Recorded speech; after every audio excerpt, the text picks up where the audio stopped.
Okay, good morning. Call the Ag Services Board meeting to order at 10 o'clock. First item on the agenda is the adoption of the agenda. Is there anything else that administration has? Nothing else. Anything from the board? If not, I'll entertain a motion to have that adopted as presented. Make a motion to adopt the agenda as presented. All those in favor? It's carried. Read through the minutes. I didn't find anything. Anyone find anything out of the ordinary in the minutes? If not, can we have a motion to have those adopted? Linda? Yes, I'll make a motion to adopt the minutes as presented. All those in favor? That's carried. Okay, let's go to item number 3.1 or 3.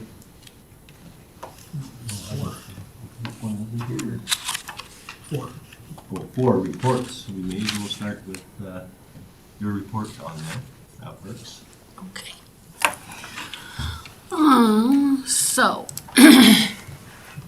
you have it there in your agenda package. So we had our last Dig into Horticulture webinar on November 12th. And we had about 65 people online for that. So there was several more registered. So the link was shared with all of those people. And they were able to still get the information. So they had two fruit tree producers, I guess you could say, that were online giving the kind of a synopsis of what they do on their farm and some of the challenges they've had and some of the successes. So it was actually a very good session. Excuse me. We had our Talk, Ask, Listen mental health workshop. That was with Do More Ag. We did that one on November 13th. Small group in attendance. So there's about maybe 5 people online. However, that allowed for a lot more sharing and good conversation, actually. It was a really good presentation overall, so it was quite interesting. I did attend the ADM call as well on the 14th. Excuse me, with ADM Conrad. Unfortunately, he wasn't able to be in attendance, but his staff did provide updates on the Ag Service Board granting process. We had our deadline extended to the end of January, so that was a good thing. It hasn't made it any easier to do, but it's still, we had a little more time to do it. They talked about the wild boar program, the trapping, the new trappers, and that stuff that had been brought online. And a little bit about the vet shortages. They did refer a little bit to Bill C-293, not a whole lot though on that. And as well, so now there's the Western Crop Innovation Center, which used to be CDC North. So that it's their research organization that's run by the province in Edmonton. They're on the north end. So they just restructured that. So now they just changed the name to the Western Crop Innovation Center. We did our annual in-service training. And as just before that, actually, I skipped a little bit. We did our Form 7 training for our coyote control, which shortly after completing that, the province wasn't following all the rules or something went sideways, and now all the 1080 has been pulled, so we can't give out any coyote poison. So, until further notice, we are not able to provide any support to our producers in that regard. So, Just second on Alice. yeah, sorry. Can you just clarify that? You said that something the province was doing wasn't correct? So Yeah. the legislation is federal? Yeah, well, it's through the Pest Control Products Act is how that's regulated, and they weren't, I think the province didn't provide the full reporting that they needed to do. There was some little glitch in that regard. It wasn't anything that we did as municipalities, because we report everything to the province, but something that was not quite right through from the province to the feds that was the issue. So they've, and then we're supposed to bring all the supplies that we have of the tablets to the conference next week and turn them in, so. Is that right? Yeah. They're not even saying, don't give it out, they're saying, bring it back. So, Good to keep a couple. No, I didn't see. yeah. And sadly, they have an inventory that I just submitted. Lead poisoning only. There's always that kind of poison instead of the 1080, yeah. Yeah, so that's where we're sitting with that. We did do our in-service training, and again, our topics included things like pesticides, some of the disease identification, crop pests, club root, of course, our legislative and updates from the province and that kind of stuff. And I was also elected as the second vice for the Association of Agricultural Fieldmen. So we got a little bit more to do on that, but it's nothing I can't handle. So our Bows and Bows workshop was on December 7th. That was in Goose Lake. We had about 12 people at the workshop. So we did it this year a little bit different. We only ran one session. We did the 2 projects. We had a different instructor, and I don't know if the timing was off, but we had about 12 people show up, which is not terrible, but we've had more in the past, so.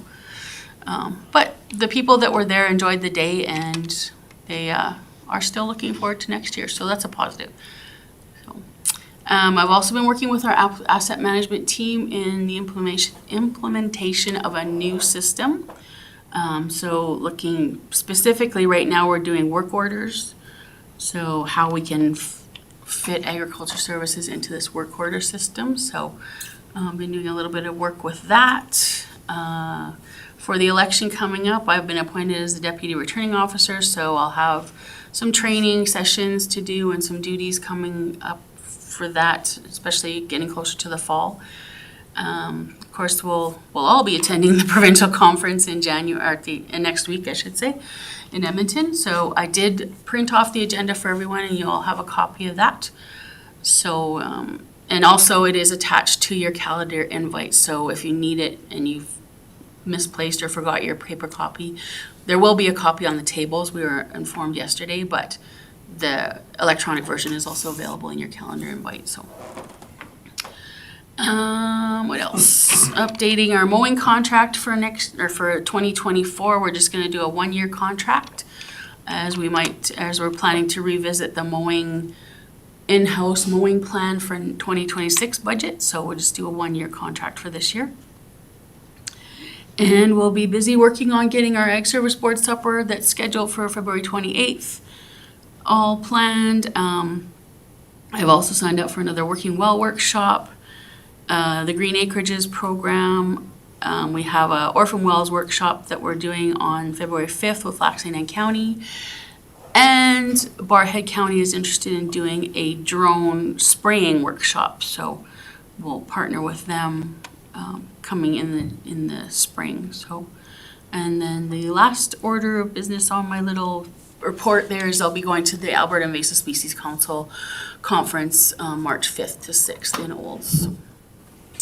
And that's everything.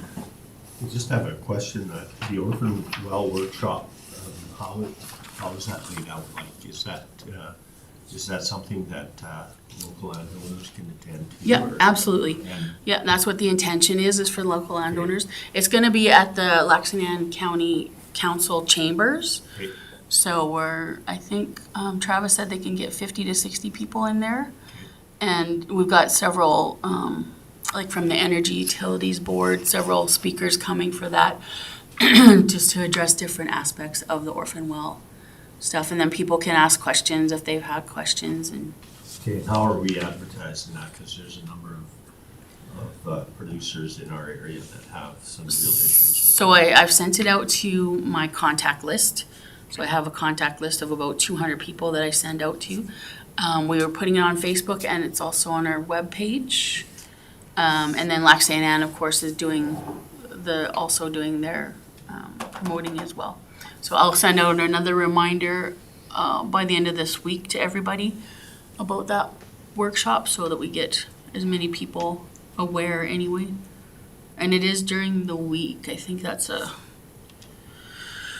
Oh, I don't remember what day it is. It is a day. Another This question, is a Wednesday, so, Yeah. yeah. another question I have is, have you got any more information on that hog sighting in Topland area there? No, the trappers were going to be in the area trapping. They have contacted the people, there was a couple of people that mentioned it. Okay. So they have been in contact with them, and I haven't gotten any updates since that, so. Is there any other questions for Don? Well, there is a wild boar thing tomorrow too, I forgot about that, so I can probably get an update on that too. And I have Yeah, to do a then little wee you'll have it presentation, yeah. When we, at our conference. then Yeah, you'll have that. yeah, I'll ask Hannah tomorrow, and then I've been asked to do a little presentation as to what we've been doing in our county, so that, is only like a 2-minute thing, I think. Okay. It's not supposed to be a long drawn-out process. Okay.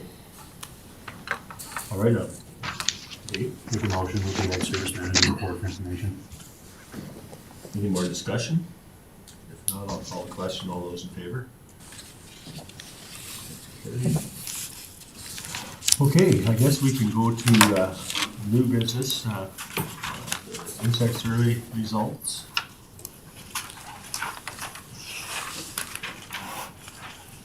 Did you want to talk about the VSI first? Yeah, Or VSI, I'm sorry. Yeah, Ryan. You went to that meeting. Yeah, I got a little summary, I guess, of it. That'd be great. So I guess the most important business of the meeting was to declare the commitment of each of the municipalities for the next year. So they just kind of go around and make everybody find out if they are going to continue with the program and if they're going to increase their funding or not. And then probably the next thing they do is they set the rates for the staff and the service items. So in the past, there was about a 20% difference between the ABVMA rate and the VSI rate. Sometimes the VSI is way higher, sometimes it's lower. So last year for 2024, they were within 2.5%. So we voted to align with 2024 and then add another 2.5 for 2025. So they're trying to be within 2.5 to 3% of the government rates. And yeah, it should be noted that a lot of the VSI things are actually higher than the ABVMA rate, and that's to benefit the vets. So the vets get more money through the VSI program, and then the county puts in enough so the producer's paying less than the ABVMA rate. So everybody's kind of getting there. And so there is a lot of benefit for the vets to be part of the program, which you don't always hear that. Anyways, there was 3 discussion items that are interesting. So they were thinking about changing the preg checking from a per head basis to an hourly fee, and that got voted down, so we won't be seeing that. The vet representation did not believe it would be helpful. There was 3 vets that are that were all at the meeting, and they all have very different opinions on everything, which is interesting. They couldn't even agree on any discussions. And I expressed the importance of animal welfare and didn't think that behavior should be created where producers are rushing to save a few bucks. They're kind of saying slow is under 15 an hour. So I think that most people that have ever ran cattle through a system can probably do more than 15 an hour. So I don't think that's a huge issue. The big one that'll be coming to our ASBs for voting in 2025 here is adding lab services as a new line item. It's currently not part of the postmortem. The vets felt that many producers won't pay for the lab services because it's not subsidized, which leads to a lot of inconclusive postmortems. But there's kind of a little bit more to this story. The University of Calgary has the new lab, and the provincial government's already subsidizing those lab fees at 50%. So it's around $400, and then the government's got it down to $160. And so a lot of people in the room that were counselors and weren't part of the ag industry kind of felt that $160 that was already subsidized was good enough. But the vets kind of said, no, like, we're missing the whole point of this. We want to add a line item. They haven't really added a line item since the 80s. They added palpation of heifers a couple years ago and then removed it. But beyond that, the program really has been unchanged. So anyways, we'll get to vote on that once they get it all figured out. And then the other thing that was interesting, and I brought this back for you, was that you can add extra species to the VSI program. So many municipalities have added bison, and we could as well. And they're also looking at adding bees and alpacas, which kind of brings me to, like, bees are kind of the big thing right now. Just about everybody that was there was really concerned about the bees, and they're kind of wanting to get vets, you know, in on the bee thing, and they think maybe that might be able to help out. For prey checking or what? Yeah. No, like they all died last year up north in the heat, and then but they also think there's a bunch of disease pressure, and nobody's doing any research or really doing anything to figure out why the bees are dying. You know, obviously producers are trying their best, but nobody's really looking at the big picture yet. So they're up north, like that one county, they want to add bees to their VSI program, mostly for the lab portion of it, which it doesn't exist right now anyways. But I guess kind of the biggest takeaways was it was really hard to communicate on Zoom. Like all the people that weren't in attendance, I don't feel really got much out of the meeting. So I guess, like, just in retrospect to driving up there. And there's a lot of underrepresentation by the industry. During the coffee thing, they did a little show of hands of the directors that were there that had anything to do with livestock, and there was like 2 of us. Most of them are grain farmers and stuff. So they, you know, obviously there was 3 vets there. The one guy I went to university with and a good friend of mine. So that was good, but they don't have a lot of industry representation there. It's kind of just the counties are, you know, sending counselors to represent the county's interest. But yeah, and overall it's a really well-run northern organization that makes a positive difference in agriculture. But yeah, we'll have one thing to vote on here hopefully this year with the lab services, and we'll see what everybody's opinion is of that. So. Greg. I just was looking at the numbers and I see like there's 4 counties that are way up in numbers.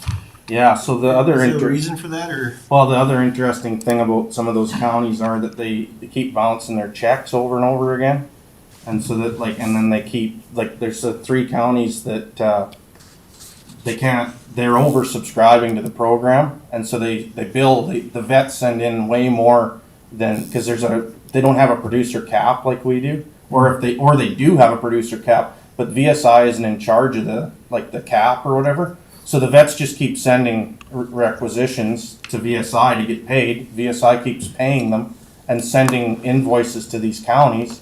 And then the counties will either send a check and it bounces, or they don't send the check because it's oversubscribed. So there's some issues going on there that they had to try and figure out, because the ones that are really up, they're oversubscribing to the program, and it kind of throws the numbers off. Okay. Yeah, so the interesting thing with that the pregnancy test, I think, is up. Yeah, and that's because they added the heifer palpation in now. That's what he thinks why it's changed, because he said there hasn't been a change in that ever, but they removed that as a separate line item, and now it's just kind of hidden in the preg checking. So Al? Just a question, Ryan. Good report, by the way. What was your read of the room with respect to wanting to do that postmortem and asking well, for the more? counselors really felt that the municipalities shouldn't be subsidizing anything else, because they feel that the cattle industry is doing well right now. Like, there's a lot of comments about that. And then they feel that it's already subsidized by the province, so the VSI shouldn't be subsidizing it. But Rick, the manager, who is a retired vet, like he said, in the cases of all the under-subscribing counties, this could be a way for producers to use a little bit more of their funds that are there, and kind of benefit. The vets, like that Eric Burrow that I know, he's their main vet that they get, he really thinks that there's a big problem with people not vaccinating still, and the vaccinating's not really gotten, perfect up in their area. And so he goes out and does a lot of postmortems on stuff that's dying from diseases, like a lot of venereal diseases and stuff like that. And so they're inconclusive postmortems because you can't really tell when you're there. But if he would just send a tissue sample away, he could prove to that, and then he could go back to the producer and say, here, this is why you need to be vaccinating. And so I think there is a bit of an animal welfare perspective to that, and maybe some education that would be beneficial. but, yeah, kind of, there's, some people really wanted more information, and that was kind of where it was left at. They're supposed to be gathering a bunch more information and kind of getting it put together and then sending a package out for us to look at, because, yeah, and like those vets they're back and forth on everything, so you don't really get like a clear idea either, eh? So, Okay, thank you. yeah, Bruce? Just a question. yeah. Why are people not vaccinated? I think mostly the price and probably the, just doing it would probably be the other thing. Just running them through and doing it. And it's, to some degree, a lot of those vaccines they're things that you can't see, like BVD and stuff like that. Like, you could not vaccinate those cows for 20 years and then all of a sudden, like, you're just slowly, your conception rates will go down and stuff like that. You're open and, you won't really, like, it's not like you can just see the money the second you put it out, right? Like, it's kind of one of those things you gotta believe in the science a little bit, you know? And I think that's a bit of the problem. These guys are kind of not completely on it. A lot of guys still are on, like a killed vaccine. They won't use a live vaccine. They don't want to bring their herd in and change before they breed, because you can't change while the cow's in calf. And so there's kind of a big thing going on there. And a lot of these vets don't even want to give out killed vaccines anymore because they don't think that they're with the times. And there's politics around all that too, which they discussed fully at this thing. But the discussions were really good, and that's where I felt that the people that were on Zoom, like everybody that was talking had a mic and they had lots of cameras and the screens and stuff, but they're still like popcorny and you can't, like, it's just that, you know. So I felt that the people who were on Zoom didn't really get to be part of those discussions and stuff. Like, the networking really didn't happen for them. But, yeah. Good. Okay, thank you. Well, all I can say is I'm sure glad that you're sitting in that chair now, because this is probably the most comprehensive report that we've had as long as I've been on this board, so thank you very much for that, Ryan. Oh, you're welcome. So is there any more questions, Dave? I'll make a motion that the Ag Service Board accept the AGM's of BSI Service Limited report as information. Okay, if there's no more discussion, I'll call a question. All those in favor? Okay, that's carried. Okay, I guess now we can do the insect survey. We should be able to get through a couple of these before our delegation shows up, so that'd be good. Okay, so in your package, you have a copy of the report that we received from Shelley Barkley from Alberta Agriculture and Irrigation regarding some of the insect surveys that they were doing in our municipality. So we had Bertha armyworm found in a couple of sites in Woodlands, both very low numbers. In fact, all of the insects they were serving for, we found in very low numbers. The ones that might be a bit of a concern is the wheat midge, and mainly because that's weather dependent. So wet conditions in the spring could lead to higher numbers in the populations. So it'd be just a matter of monitoring the wheat, and that's from boot crack to the end of anthesis. So just when it's starting to bloom is when they're going to be most notable. And then some of the other insects they found were lygus and diamondback moth, and again, both well below threshold numbers. So just information, make us aware kind of a report. Any questions on that report? If not, I'll move this information. great, thank you. All those in favor? Okay. I guess now we can have the Ag Field Board's visit their results. We're doing good. We're doing good. Yes, there were no concern. Well, there was only the one concern raised. This back and forth after many times of sending. I don't know. Mr. Susahai was a little. He missed a few points, so we went back and forth with our draft, and we got to. And not to say that I wrote it, he wrote it, but there were some points that he didn't have captured correctly. So we went through and, yeah, our field visit report is our programs are all in line with our funding streams. We do have, we're using our grant funds properly, and, yeah, we're following basically all the rules. The only one thing that he mentioned was having that, appeals committee before, so we need to do that at some point, but.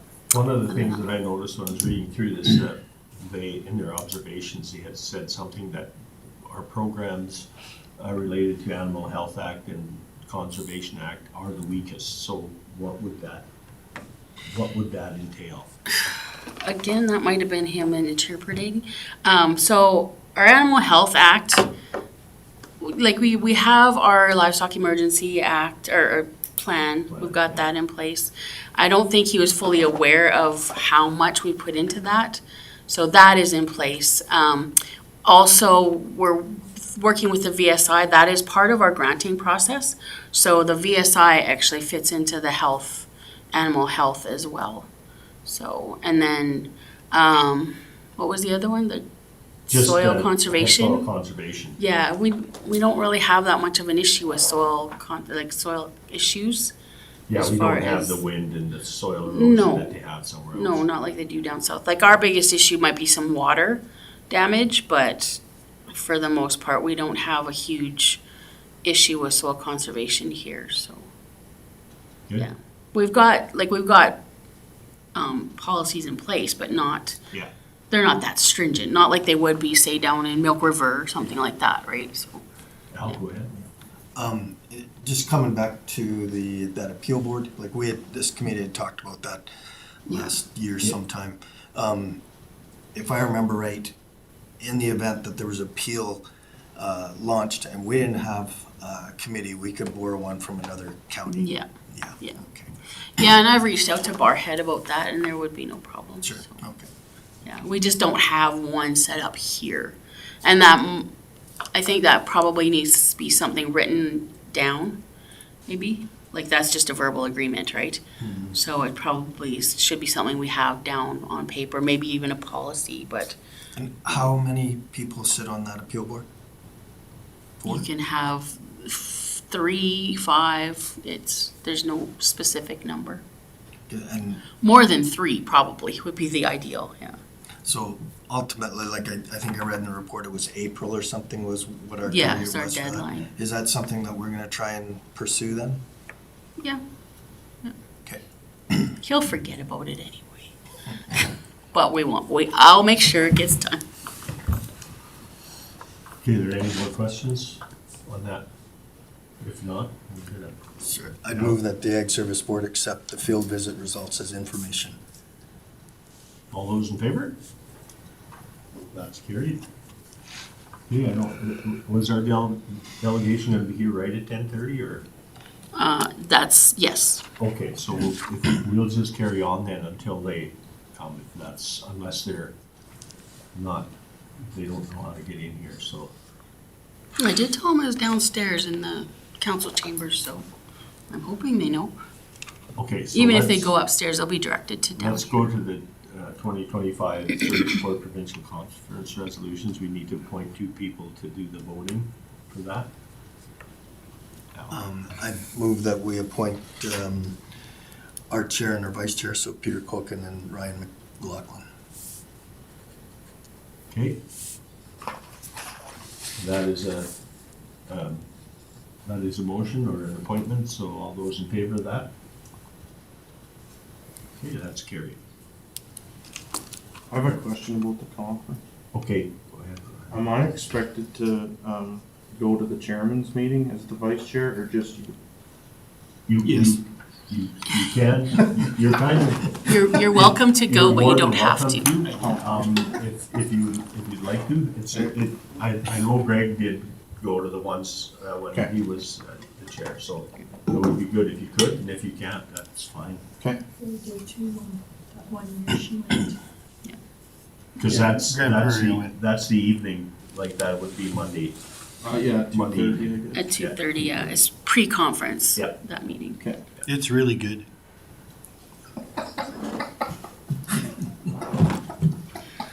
followed directly by the ADM Town Hall, You're so. gonna love it. Yeah, you'll- yeah, so. Yeah. Sorry, through the chair to the committee, I don't think, we don't have an RFD specifically relating to that C-293, right? Yes, we do. Oh, we do, okay. I'll hold my question until we get to that. Sorry. Oh, yeah. Right. Next one there. Yeah, so I guess we can get into that now. Go ahead, Dawn. Okay, so we've been receiving a lot of letters of concern regarding Bill C-293. And we did print out a copy of the actual bill there for you. A lot of the concerns are the overreach of the government in the event of a pandemic. So things like shutting down operations, and that's the main concern is how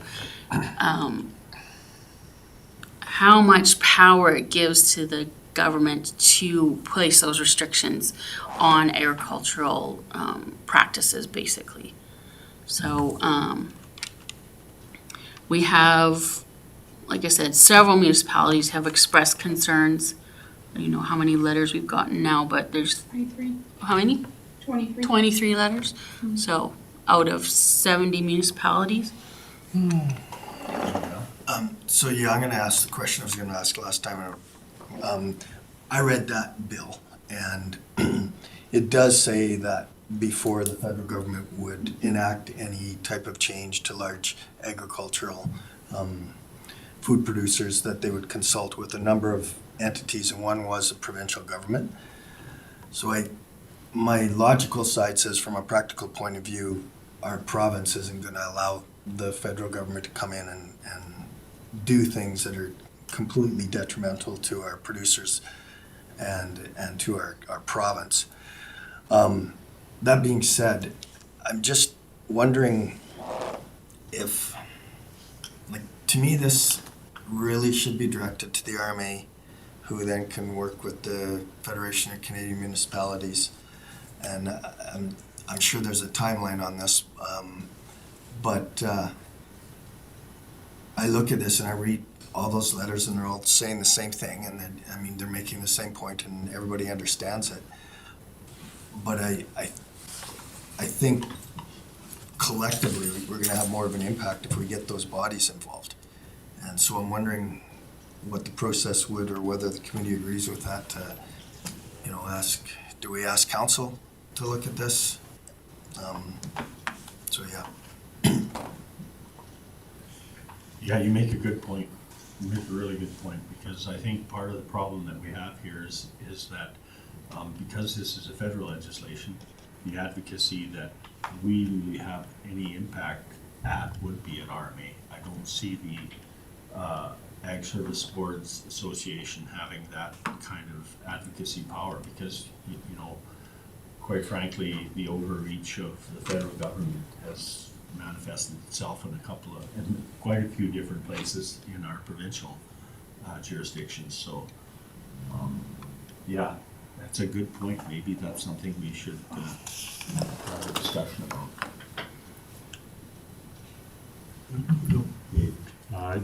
I haven't looked over the agenda for the conference yet, but I know when we get to our resolutions, there's resolutions from the conference that get moved to the RMA for further discussion.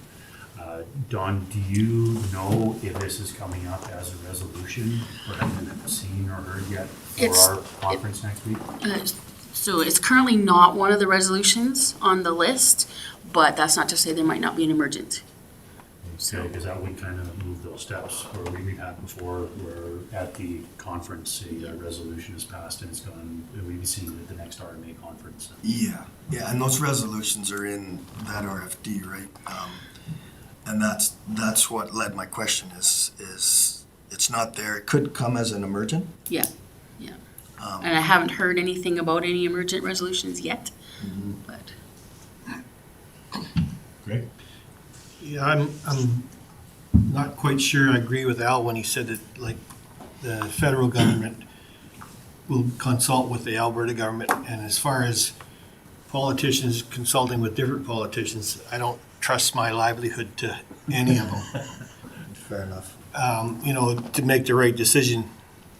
So I think the more people that speak out about it, the better, whether it's this or the RMA or whatever. But I think we need to definitely stay on top of things like this, because if you rely on politicians to make decisions for you, I don't care if it's provincial or federal, I don't trust any of them to do what's right for my particular situation or anybody's particular situation. Right? Like, do we feel as a board that it's redundant to also add another letter of support? Or, no? Like, because I kind of think that's really what we need to decide today. Yeah. If we're gonna put our name on this or not. Well, and I think that maybe the process should be that we make sure that this becomes an emergent resolution, or that we push as our service board to have that as an emergent resolution, to have that, go to the RMA for further vetting. Because I think they would vet that a little bit further, the rural municipalities of Alberta,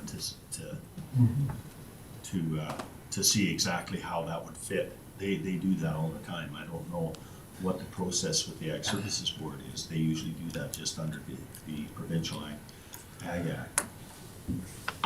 Yeah, so resolutions that would go to the RMA from the provincial conference would go through the Provincial Ag Service Board Committee through to them, passing on based on the resolution, what the direction was, sort of. So,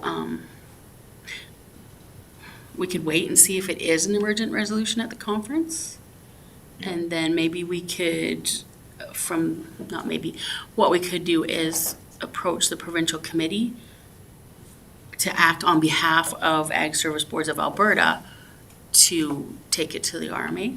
Yeah. I can check on the process, but that kind of is, in my mind, how it should But be. it would have to be moved in this session of the Ag Services Boards into that space.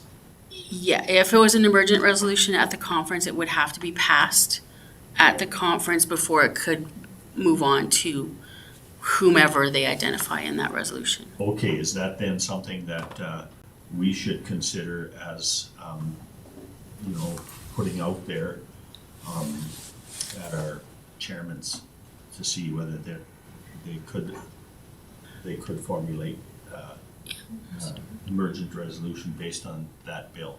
Well, and I think we have two opportunities. So we have the chairman meeting as well as the ADM town hall. So, and we'll be at both, but definitely at the chairman's, it's something we can bring up in that conversation. Because I believe it's going to be with ADM, John Connery. I feel like you probably get the best traction at the chairman's meeting, because you'll have the ASB chairs from all the From all of provincial these, yeah. counties.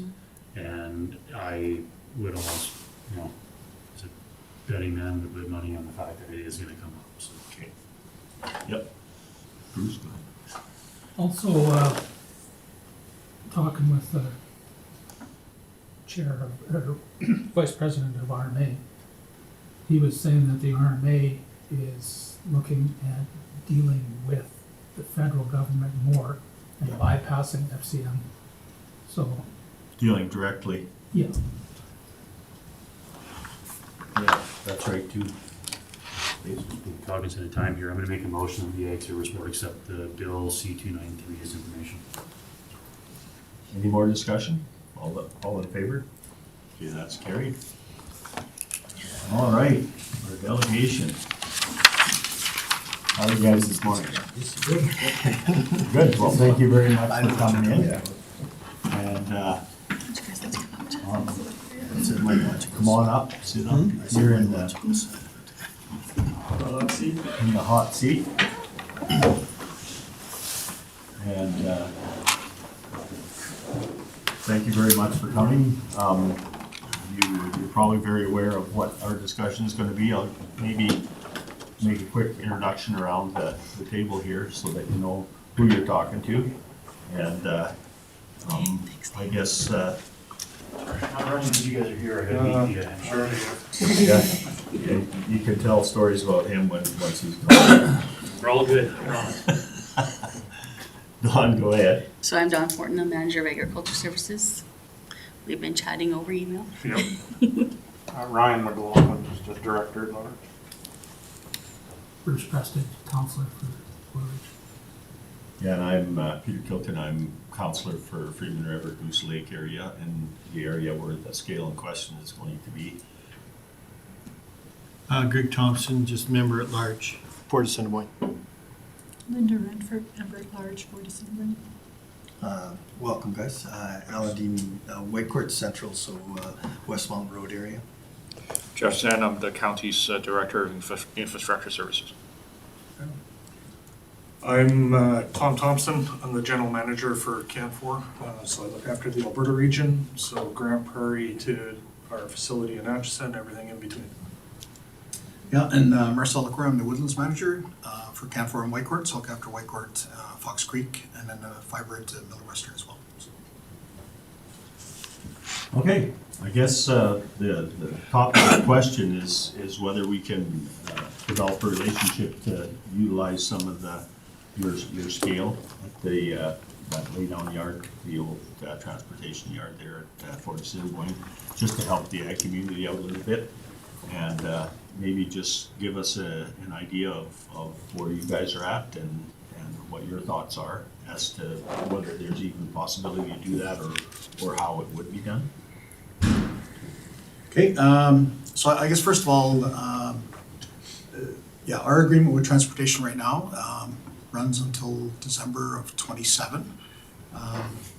So, you know, I guess use beyond that, where we're kind of predicated on our ability, I guess, to secure a longer term agreement with LPAC. So we temporarily store fiber in that particular facility. That storage yard, that fiber goes to LPAC. We get logs in exchange for that over the summer months, and then we also have chips that run throughout the calendar year. So the scale itself is ours. We've got some other infrastructure out there as well, scale shack, computers and all that type of stuff are all there. You know, we generally use the actual scale itself, you know, really from November till the first little bit of April. It's essentially deactivated in the off season. We pull out all the computers and stuff just more for a security type of thing. So the scale itself doesn't actually run in the summer. Now it can be activated. It just requires a generator for power. It requires some maintenance for that generator, you know, basically fuel and that type of thing. That can be managed by the contractor that we have out there. So I think operationally it is certainly feasible. I'm not sure if you guys need you know, to go into a scale shack and print tickets, or if it's just simply to drive over a scale, get a weight and go. Those are very easy things, I guess, for us to accommodate. You know, I think the only thing we would need to know, I mean, it is an industrial site. You know, the scope, you know, what that looks like, you know, how many trucks, is it 7 days a week, you know, that type of thing, because it also changes maybe the maintenance, you know, that's required, right? Because if it's 2 trucks a week, how does that work?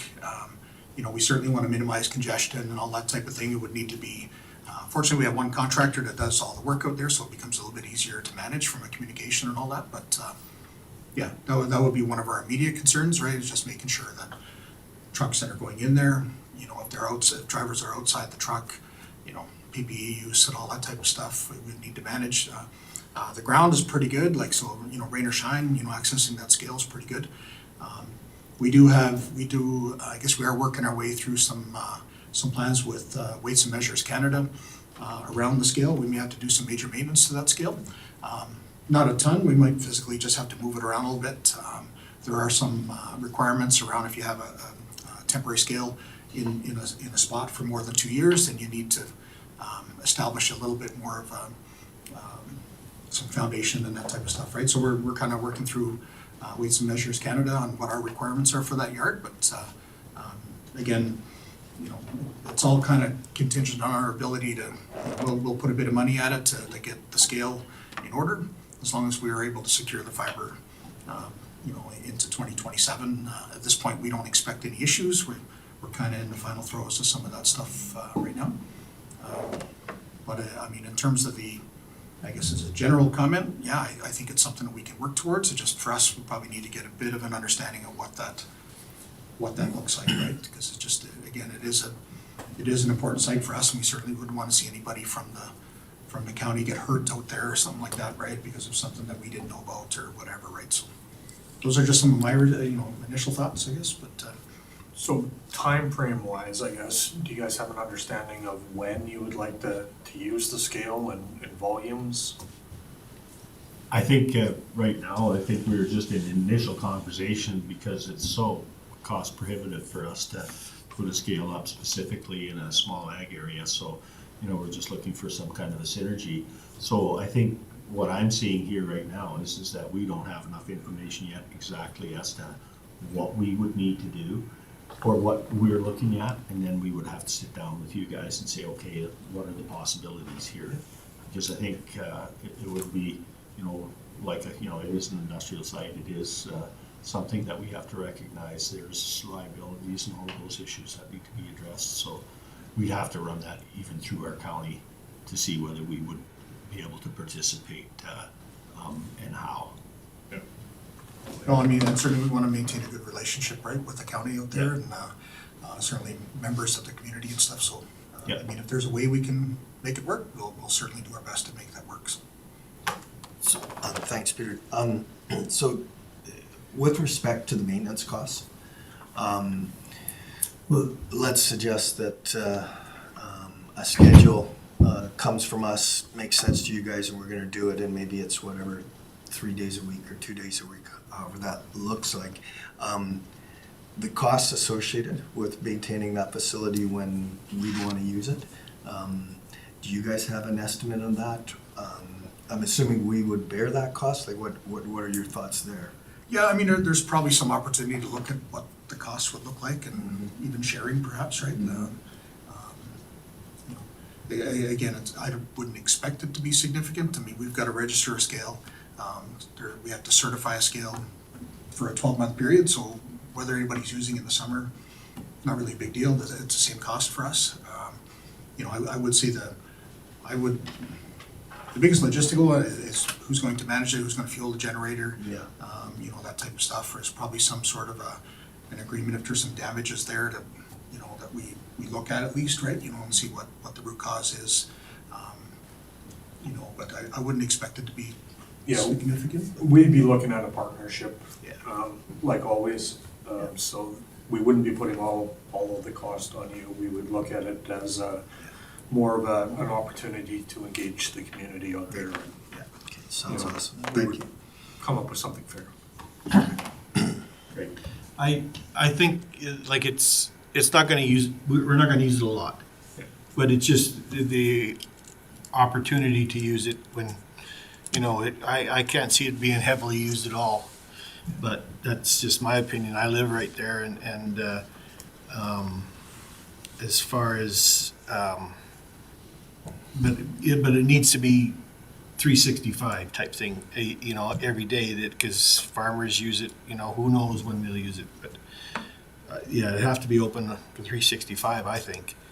It can't because we don't know when we're selling a load of grain or sipping a load of hay or whatever type of thing, but as far as being heavily used, no, and I think, obviously you guys have, you said congestion and stuff, well, you're first, you get first go, we'll wait in line if we have to or whatever. But from what I see, there's, because I see trucks going in there all the time and sometimes they're fairly steady, sometimes they're not steady. So I don't think that would be a big issue either. Yeah, I think the big stumbling block for us if we're going to a 365 is right now it's not a permanent scale, right? It's not cemented in. Yeah. And it's a temporary scale, so that provides us with flexibility. Going to the 365, does that mean we have to now permanently establish the scale there? And those are just some of the stuff that, taking away for us, we'll have to just wrap our head around and understand the logistics of that. Well, I see some opportunity here anyway already, because we're going to be there from November till April. Yep. That's what I'm seeing here. And I mean, that is where a big chunk of the market, you know, in agriculture moves, so that's a plus. I guess it's where we have to figure this out is in those months that you're not there. So, you know, Or, that's- you know, is it opening that window a little bit more to capture everything you need? We Right. can open the Right. scale early, even though we're not using it, and maybe doing something like that. So my question would be, you don't use it when you're loading out because you load out of there all summer? Is that kind of? Correct, yeah. Yeah, That's, so, yeah, the receiving mill will wait. Okay. Right, so it's either here in Whitecourt or in oh, Alberta okay, Pacific. okay, good. But again, you know, if you need a recorded weight, you just need minimum power. You don't need even access to the scale. Like there's a Yeah. scale printout on the Right, outside. If right. somebody writes their weights or whatever. Yeah, It's a minimal, to actually operate the scale itself, it's pretty minimal cost, Yeah. right? okay, Once it's certified and things like that, so. Yeah, okay. and that's the question is, do you need a certified scale? Or do you just need weights? Right, a certified scale, you know, there's certain procedures we have to do to make sure that we're meeting the weights and scales, and we can do the TM9s, provide that information to the government. Or we can just make sure that you can weigh a truck and get the readout of how much it weighs. Yep. Okay. Right. Either Dawn or Jen, could you get them the survey results? Or would that be impossible to grab right now? Right now, maybe. Well, just because it Might did take a few kinda- minutes. You know, it just kind of had like you know, when we did poll that area with a survey, and it kind of said how many people would be willing to use it and how often they would, like we have done this. So that would kind of give you a little idea, I guess, of what people were thinking. So, but yeah, maybe they can email that to you. Yeah, I can send it. For sure. Well, and I think maybe we may have to drill down a little bit deeper than just use and get these guys that are wanting to use it to say, okay, when would your most use be, so that we can start to get some kind of an idea. Oh, that's really good. When you I said, don't think it needs to be a real complicated agreement. Okay. when you said permanent, if it's 365, does that mean you like gotta cement it in and stuff like that? So why can't you, how come you don't have to do that now? Just because of the winter months and it's frozen, or? Because depending, jump in, because I'm probably gonna say this wrong, but, there's no guarantee year over year that we're going to put wood into that yard. Yeah. So there is a possibility we bypass that yard completely. Yeah. So it's more on an as-needed Oh, basis. yeah. But as far as, we couldn't just do a temporary 365? I don't know, that's some of Yeah, that. so, I mean, we've been running on a temporary permit, for a few years now. But even if it's a temporary scale, if it stays physically in the same spot For more than 2 years? for more than 2 years, you need to have the requirements are a little bit more. It doesn't mean that you need to put pilings and stuff in, but you do need to make it a bit more of a permanent structure. So we're in the process of doing that, working on a few things. We've got a couple of scales. We have one up by, we have one kind of east of Swan Hills. We have one to the west of Swan Hills. We've got to do similar requirements there as well, right? And so we're kind of evaluating a lot of that now and really trying to prioritize what our needs are going forward. Some of those needs are evolving all the time, right? Depending on fiber supply and where it's coming from. But Bruce? So when you don't have all your computer system in the scale, is it still classified as a certified scale?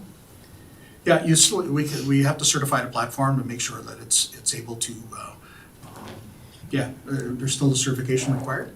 You can pull the computer out and the only thing it would basically spit out is on the outside have the weights as the truck pulls on. The computer inside just basically has a setup so that we can send it all the data to Whitecourt or to the other receiving mills. Has a ticket scanning process, right? That's really what's inside. The other question is to the board. So if you're selling a B train full of grain to another farmer, do you need printed tickets or? No, I don't think so. I think with cameras, pictures on your phone, just take a picture, you know, and that's proof, you know, that, I don't think we need a ticket. I think it's more knowledge. It's, part of it is even data that we collect as farmers is to see, you know, does our bale of hay actually weigh 1,000 pounds? You know, that's important to us. And I can see when you're hauling grain or hay for your axle weights. Yep. Yeah. And I sell all my calves FOB the farm, so if I can do it the nearest truck scale, that's more beneficial to me too. Good. Any more discussion on that? Okay, I guess that falls in our court then. We'll have to figure out exactly how we get that information to you and then figure out whether there's a possibility to do this. Okay, sounds good. So we really appreciate you guys coming in and it was a big positive. So we'll take that back to our community. Perfect.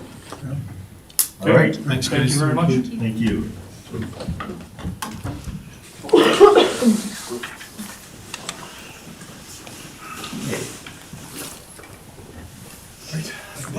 See you, Tom. So I guess Don, we have a direction now in now pursuing this and maybe, Greg, maybe it's a possibility for us to get together up there and figure out with all of the producers we use what that would look like. So if we could get a motion kind of to direct that, that would be really good. Sure. So do you want that in replacing the recommended motion here? Yeah. Okay. So I'd move that the Ag Service Board direct administration to work with area producers to come up with some project parameters that CAMFOR requires. I think that suffices. Any more discussion, or Ryan? go Do you ahead. know how far the power is from there, like the line? Well, he just said minimal power, so they could probably put just a solar panel in there to run it, the digital. It's the computer part that was the problem. Because I mean. How far is like the power? It's line? right there. It's right there. Right along It's the highway. We within could do a 100 cost share meters. on just putting a service. Well, I'm in just thinking that if they're not gonna be permanently there, or they don't know, why, that, I don't know if they wanna, well, we could check We into can It might just be check worth, into it might that. be worth for us to help them become permanent there, and then it just kind of remains there too. Yeah, that's That not might such be a an bad angle. idea. That might be an angle to go right now, and then it's just there forever. Yeah, and it helps them out a bit. They don't Yeah. have to run a genset. Or Yeah, that you know, connection. that's a possibility. We could look at just seeing what a service would be to that site. Or helping them put some pilings in or something.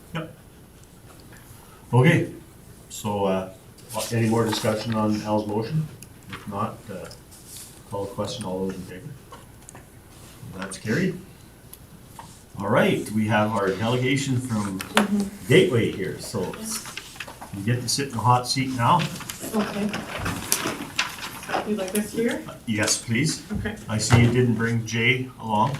No, Jay's online, I think. and Oh, is he? Wanted to call in a bit, but he's, transitioning into retirement. Okay. Yeah. Yeah, I'm online. Hi, everybody. Good, thanks for having us. Yeah, Hi, Jay. I'm Andrea Carline. These are draft books. And I'm the new manager at Gateway. I started just before Christmas. And so I figured I'd make sure I come out here and let everyone see my face and get to know me a little bit more, rather than just online. And I'm Stacy Murray, and I'm the extension coordinator.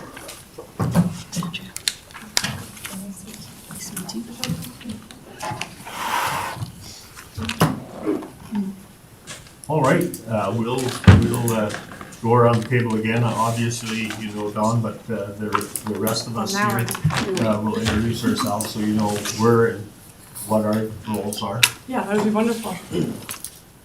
Ryan, go ahead. Hi, I'm Ryan McLaughlin, just the director at large. Awesome. Bruce Prestige, counselor for Woodlands at Blue Ridge. My name's Peter Tilkin. I'm a counselor for Freeman River Goose Lake, and I have a farm out in that area. Greg Thompson, member at large, farm at Fort Assembly.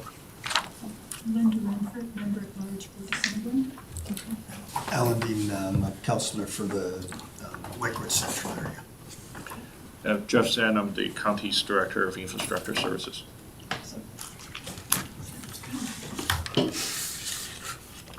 Okay, so, I guess we'll get you guys to go right ahead with your presentation and any Yes. questions afterwards. I sent it. You guys that works great.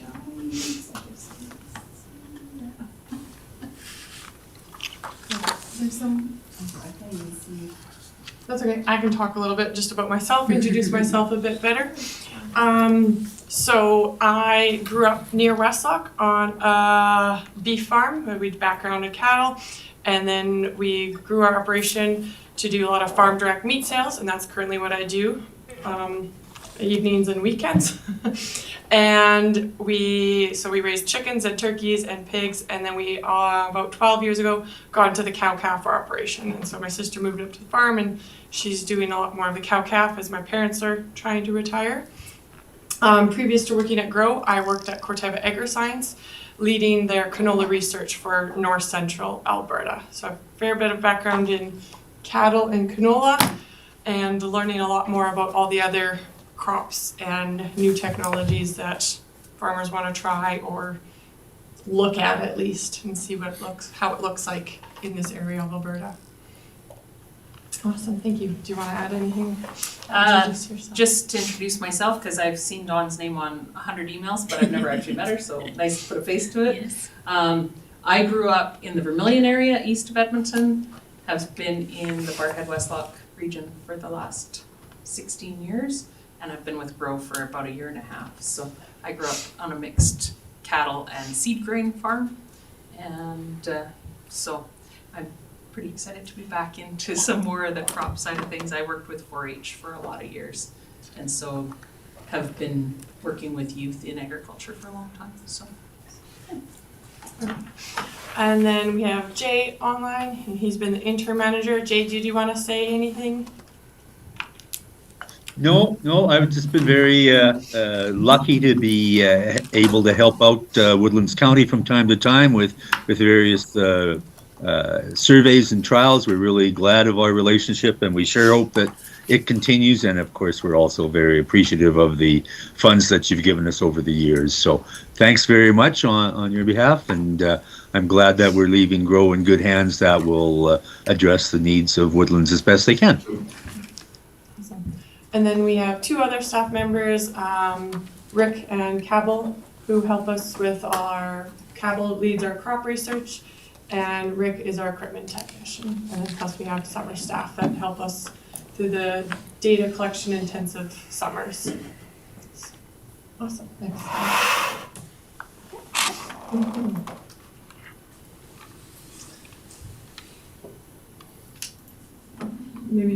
Perfect. So we are one of many areas in Alberta. We're a not-for-profit, we're farmer-led. We want to take farmers' ideas and try them out in the field and figure out how farmers can be successful implementing them on their farms, or maybe don't implement it because it's not suited for your area or our area yet. But we get to try it without you taking the risk. And so we cover Westlock, Barhead, Woodlands, Lac St. Anne, and Athabasca, Thorhild, and a bit of Parkland, Sturgeon. So kind of north of Edmonton. It's a broad area, but we try and spread out and do as much as we can for the farmers there and cover what their interests and needs are.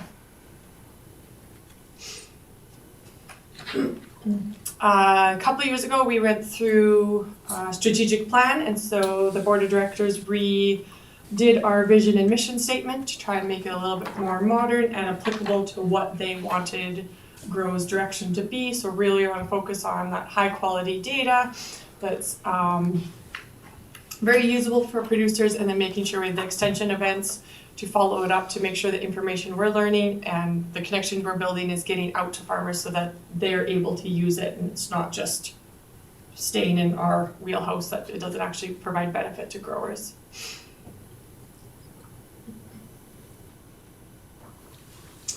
Some of the benefits is like we want to share that research locally. We try and do demonstrations or demo plots or some local trials what farmers are looking for, that's maybe outside of the norm. We want to make sure we're covering many different areas of producers, from just the grain to the cattle to someone trying out brand new crops, or even a little bit of like if we can, help the sheep, goat farmers. But we just want to make sure the data we're giving and the information we're giving is actually helping them be successful and making sure that they can be profitable farmers. Our funding we have base funding that comes from RDAR, the Research Driven Agriculture Results. Results driven. Agricultural research. Okay, results driven.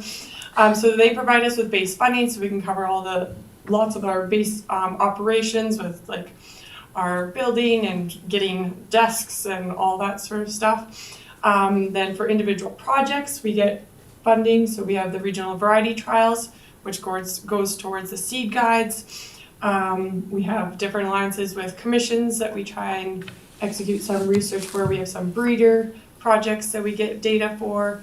And then we do specific program funding with the Living Labs, the OFCAF, and the Environmental Farm Plan.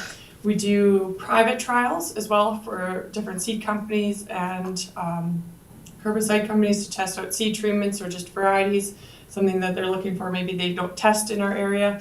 That can cover some of the costs of just executing plot research. And then our municipalities and counties help cover the extension events so we can support the farmers in our broad area.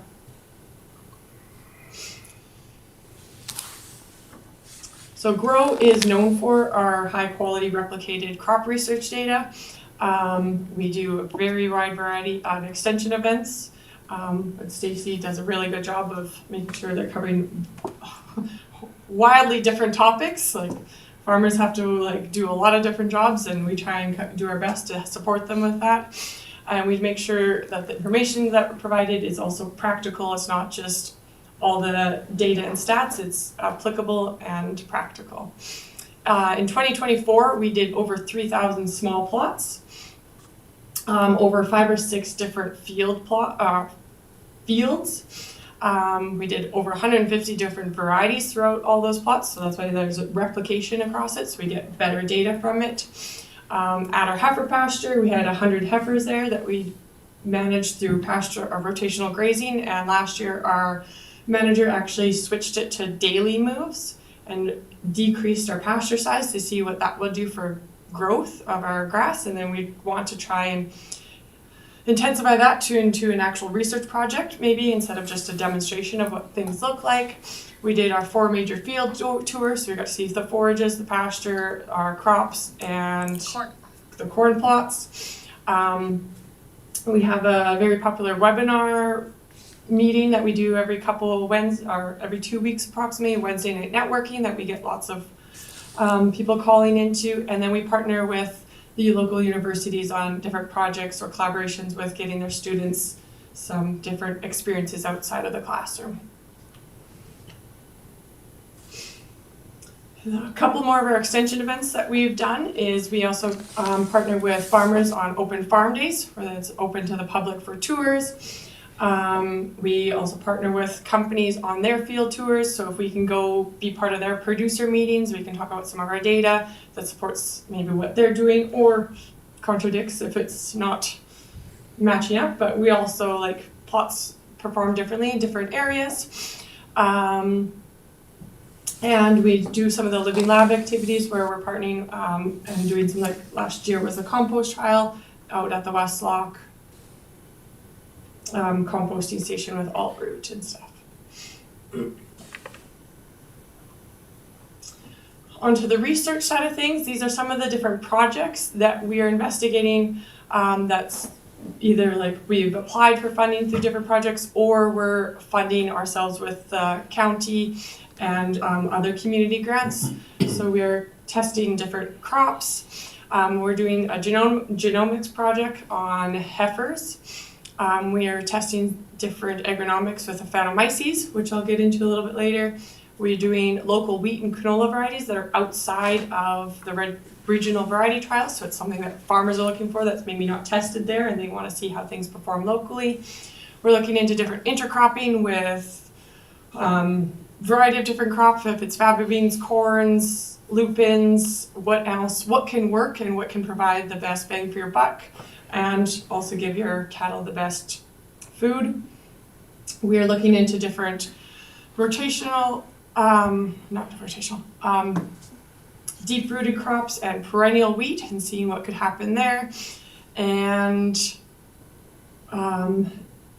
in the winter, we're trying to do a little bit of research on bale grazing with some soil sampling and see what can happen with bale grazing and like very intensively in certain areas versus spread out more. So here are 4 of our projects that I'll get into a little bit more. So first is our pasture rejuvenation pilot project. It was just a bit of a demo and trial and see what could work last year. Talk a little bit more about our genomics and DNA sampling of the heifers and our Phanomyces in peas and our brand new corn trials that we launched in 2024. So we have a quarter section that's for our heifers, and every year we target to get about 100 head there. There's a couple different pasture designs there, if it's the pie shape or quadrant. There's one that's continuously grazed.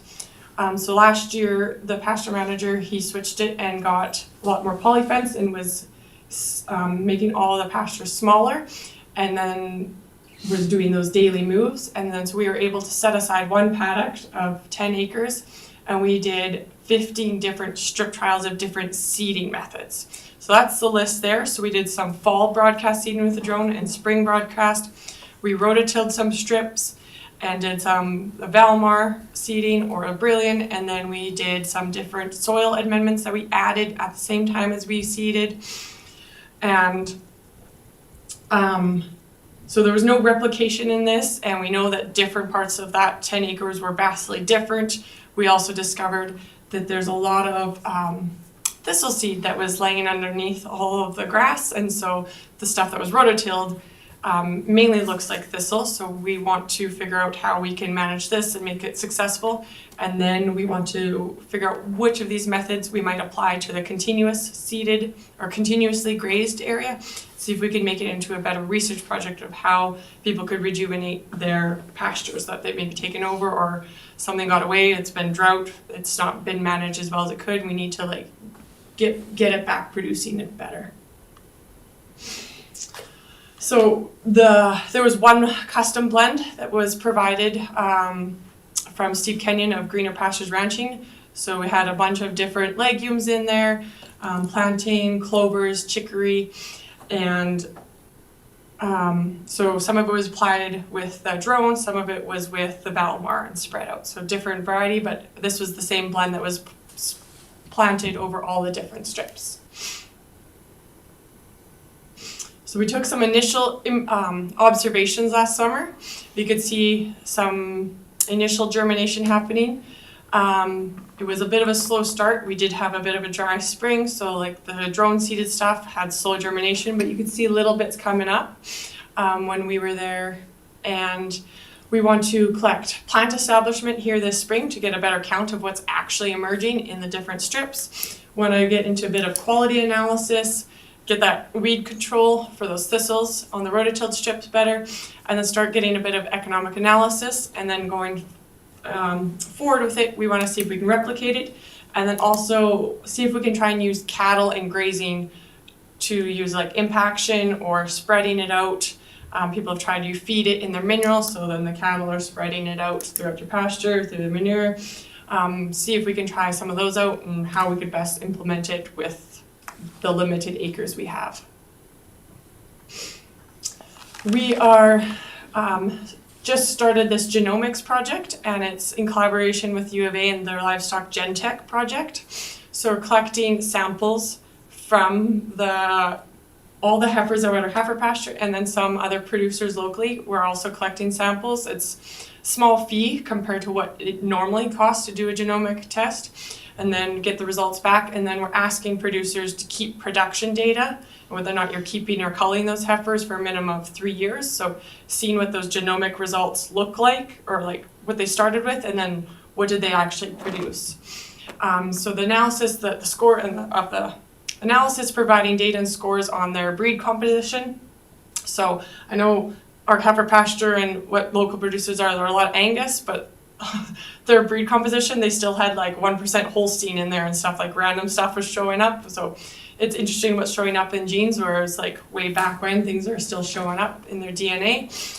It provides a hybrid vigor score, their feeder profit index, and then their replacement heifer profit index. So see, there's some scores that are like plus 40, and then there's some scores that are negative 10. So how is that heifer actually going to produce? Are those plus 40 heifers actually going to be good replacement heifers?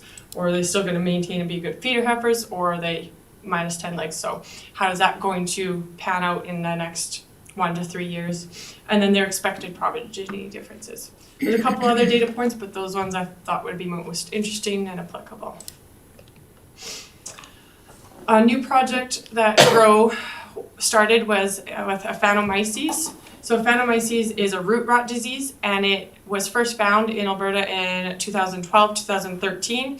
Currently, there's no genetic resistance to it. So GROW wants to try testing out different tillage methods and other easy to apply methods and see if it can change the presence of Aphanomyces in the soil. So on the left is where we tested a couple of different methods, and then we collected data points throughout the year. And initially at the beginning of the year when we did this soil test, all we could get was a positive or negative test if Aphanomyces was in the soil. So we just did one test, we're like, yes, it's there. By the end of the year, we found out that there was a new test available that you could actually quantify. So how much Aphanomyces was present in the soil. So we have a yes or no in the beginning, which was just yes. And then by the end of the year, we actually have numbers that we are able to collect. So we want to replicate this trial next year with better baseline data of how much Aphanomyces is present in the soil, and then see if these agronomic treatments could change the level of Aphanomyces in the soil. So it's just pretty new stuff. Don't know how much peas are growing up here, but it's just neat and new things that we're gonna be trying. So this is the data, preliminary data. You're one of the first people to see this. So on the right-hand side, in that copy number sign UL, that's the column that's new data that we were not able to collect at the beginning of the season. So you can see at the top, the control had 334 numbers of DNA. And there's some that are very low. So, but we don't know what those numbers were for those plots at the beginning of the season. So like that number that was 4, was it already low just because of soil differences in the beginning of the year? Or was it actually that treatment, did it change it? So that's why we want to replicate it, get that baseline data, and then collect end of season data and see if our agronomic treatments are actually making that difference.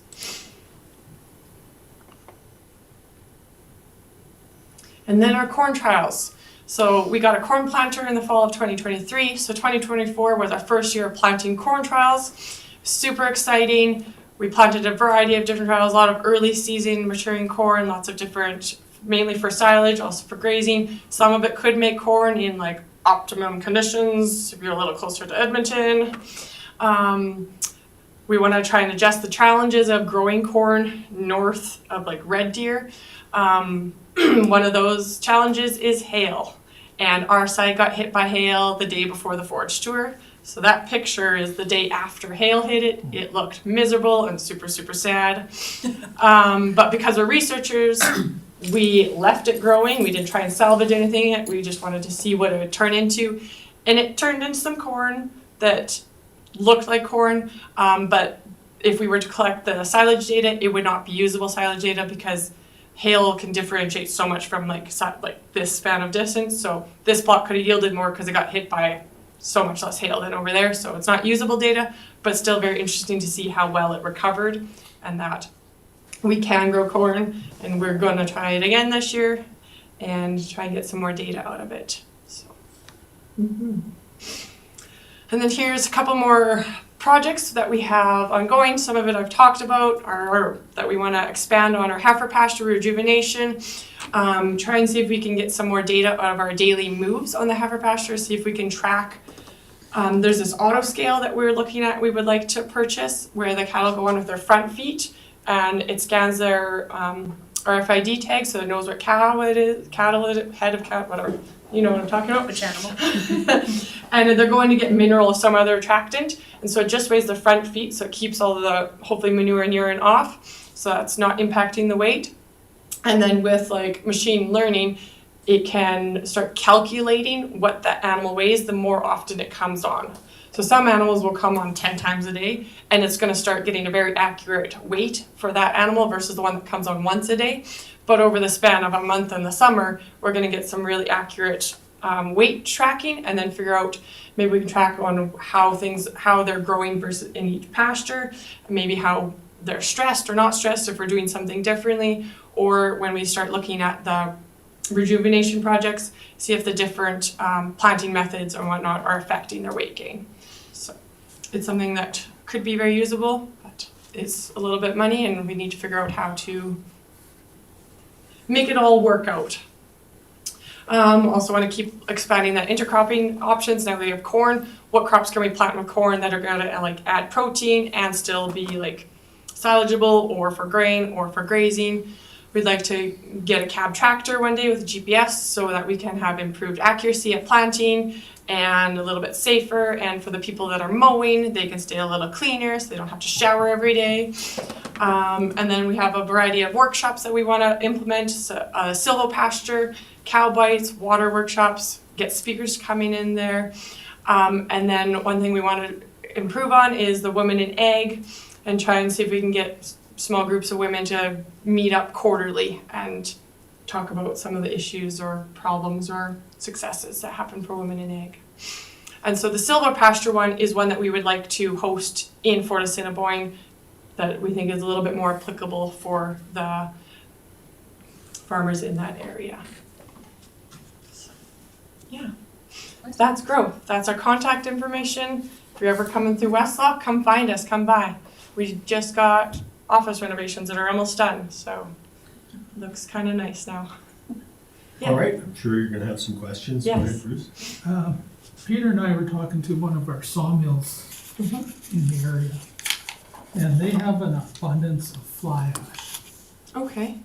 And they were wondering if it could be used on soil Okay. for either adding acid or removing acid, Yeah. whatever it does.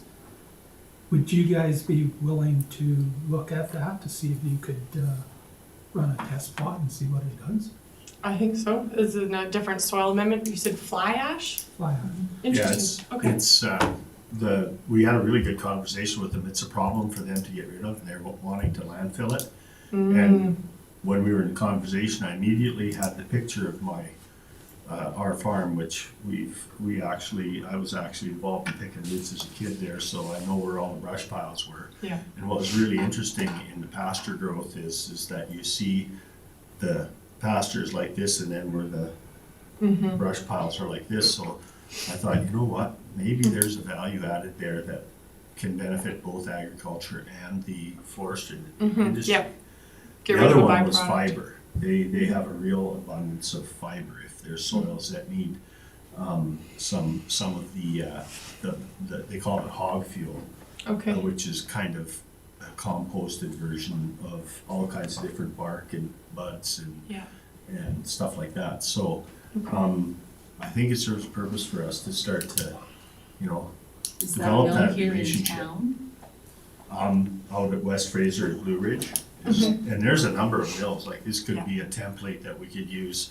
And I know Alpac has a program up there. Okay. So I think there's a possibility for us to interest some of our agriculture people and have Okay. a look at that. Because I know we do have people put potash on. So Okay. I don't know what the similarities are. Yep. But it's an opportunity to interface with that industry. Yeah, okay.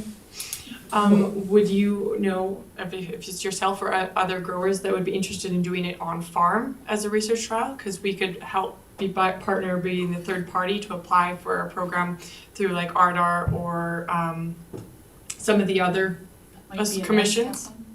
Because then we can get field trial and we can help you get it replicated across a whole pasture or a whole crop. And then you can get long-term data on like year to year. Because just with our plots, like it sounds like if that's in your field or your pasture, that's long-term effects, right? So with our plots, we're moving around, so it's a little tougher to like secure long-term plots. But if it's in a field scale, then we can track that year to year, especially if it's owned, of how well that residual sticks around from year 1 to year 5 or year 3 even. So, I just an definitely idea. know a place where you could do a field trial. Mm-hmm. Yeah, me too.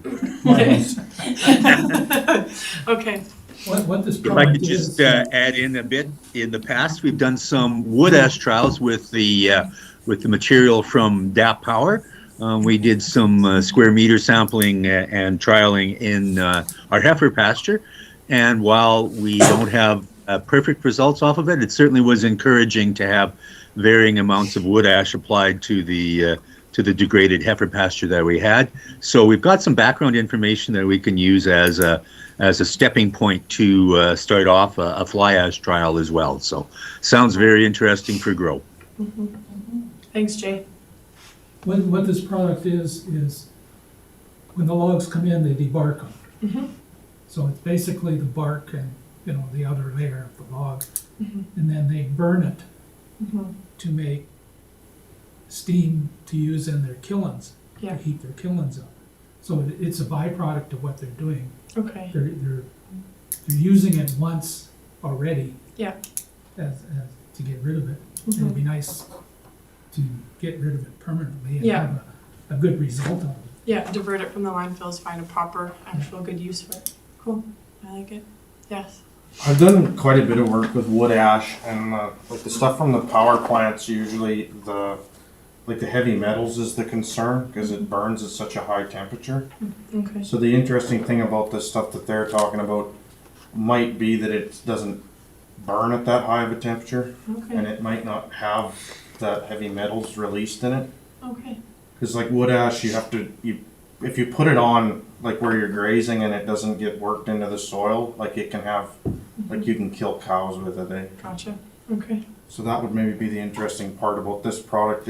Because brush piles don't really have that. They don't get hot enough because they're not. You're just out of burning in the atmosphere. Yeah. Whereas when you're in a burner, you're so much hotter. Yeah. So Mm-hmm.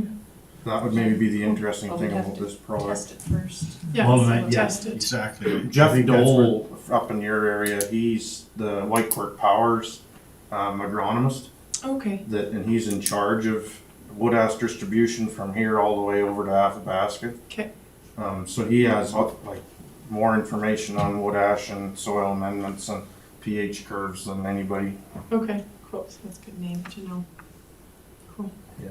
Okay, so if, there's a place where we can get that information to you and start a process. Yes. Yes. I think you all got Stacy's card. Yep. Or like the manager email. I don't have cards, so that's why I didn't bring them yet. They should be here on Friday. It'll be here soon. I can mail them out, but yeah. If that information can be compiled and sent, then we can start investigating if it can be a project to start implementing this year or figure to at least apply or something. So. Okay, good. Are there any more comments or questions that you want to direct to? Well, I thank you very much for your presentation. As always, I think, I know Gateway started as Pamela Forge Institute years and years ago, and I remember being a director on that board. Oh, cool. And so it's really good to see that work is continued, and I know that our farm benefited a lot from the research and stuff that we were able to glean out of the stuff that you do, so Awesome. it's nice to see that it's carrying on. Well, thank you. And speaking of which, this year is our 50th anniversary. So we are doing a bit of a gala on June 6th that we are inviting everyone to. So mark on your calendars it'll be at Hazel Bluff Hall there, where it kind of started out there. Or if you know of anyone that we should be talking to come talk or show something of Grow's history, we would love to show where Grow came from as Pembina Forage Association and what the research and projects and events they were doing then, and kind of see where we've gotten to now in the last 50 years. So watch for formal invitations probably towards the end of February. And if you wouldn't mind, I would love for you to, what you just said, to write that out and send it to me in an email. We're trying to collect some testimonials from over the years of the impact that Grow has had, so that we can share that as part of our annual report and on our website and some of those kinds of places. So Yeah, if you wouldn't mind, I would really appreciate that. You probably want to get a hold of guys like Ken Stanley from Jubilee, Mike Anderson. Yes, yeah, he's already on Another that. good contact, he was on that board. Still is. Lloyd. Ken he still is. Mike isn't. Mike isn't Oh, he anymore, quit? but Ken is, yeah. I think Lloyd Gillenhouse was there as well. Really good guys that have really had an impact on some of the new stuff that, at that time, that's not so new anymore. Yeah. Okay, It was yeah, I can do that. important. That would be wonderful, thank you. When very is much. the annual general meeting? The annual meeting will be the last Friday of March, the 20, we've moved the date 3 times. The 29th? It's the Friday end of March. Yeah. 28th? Yeah. 28th. Also at Hazel Bluff Hall.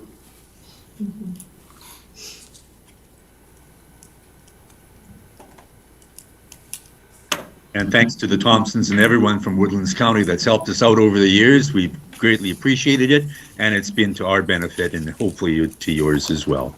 Thanks again. Yeah, thanks a lot for your work, Jay. So, if there's no more questions, thank you very much for that presentation, and I'm sure we'll continue to support what you guys do in the That's future. very appreciated. Yes, thank you. Thank you. Thank you. So with that, I think we have a little bit of work to do there to connect the dots with the guys out there. So how Yeah, do if you we- want to get me the contact information, I can send it to Andrea. Yeah. Okay, And summarize any of the notes and keywords to make sure we're starting on the right page, that I'm not making up words and stuff, so. okay, Perfect. That'd be great. Thank you so much for that idea, and okay, sounds exciting potential project. okay. Thank you. You guys have a good day. Thank you.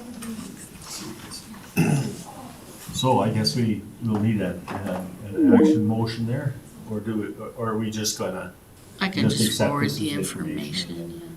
we move ahead with that? I wrote it down on my book, so if it's written Okay. down, it's gonna happen.